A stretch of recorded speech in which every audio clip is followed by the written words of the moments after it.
And Dana Bourne, when you were at the Air Force Academy, this issue of gender equality and you came to the Air Force Academy, as I recall, when the question of sexual assaults was very much at forefront, and there were a lot of tensions within the organization.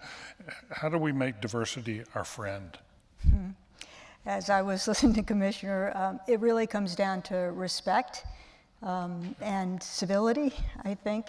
And when I entered the Air Force Academy, we had about 10% women. And now we bring in maybe 23%. So it's still a very male majority at the service academies.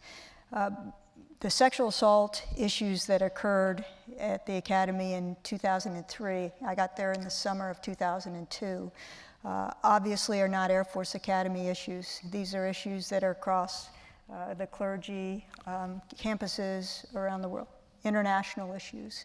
But one of the things that I think really impressed me when I first heard of the issues, one was life has changed as we know it at the Air Force Academy. This is a national issue. It went, 17 weeks in a row above the fold in the New York Times. Many of our cadets on Oprah. How do you change a culture? Boy, top down, bottom up, sideways. Yeah. And it takes a long time. One of the very first things that became evident is a lot of people don't know. I mean, I'm a survivor or a victim myself. 1 out of 4 women has been assaulted before they get to the academy. 1 out of 8, it used to be 1 out of 10 now, then it was 1 out of 9, now it's 1 out of 8 males have been assaulted before they even get to a service academy, probably campuses across the US. My assault was not at the academy, it was actually at a campus in Colorado during a track meet. And the individual was arrested ultimately and put behind bars and wanted for a lot more serious things than what happened to me. I personally felt responsible and had to keep my emotions in check because I was so passionate about airmen not disrespected airmen and about people being prepared to prevent assault. And if it is going to happen, how do you try to hold perpetrators accountable? And another big part of that is it's the most underreported crime that we have. And so most of it was education. How do you calibrate people to know what's appropriate, not appropriate? How do you empower bystanders, people who are getting the next drink or who are facilitating, putting people in a position?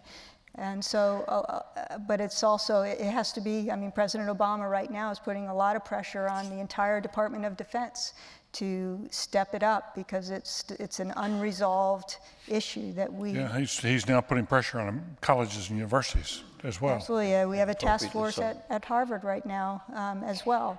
And the issue is it's not a fix and forget. This is very hard to get down to 0. But we have to believe we can, and we have to figure out what works in what situations. Training. We had so much sexual assault, sexual harassment training that our cadets said we ought to get a master's degree in sexual assault prevention. But then when we asked them, okay, what's the sexual assault prevention response phone number? They didn't know. So we had to look at what's the effectiveness, what is it that we're trying to accomplish, and how do we know how effective we are? And it's different for senior officers potentially than it's different from a young airman coming in through boot camp or through basic training.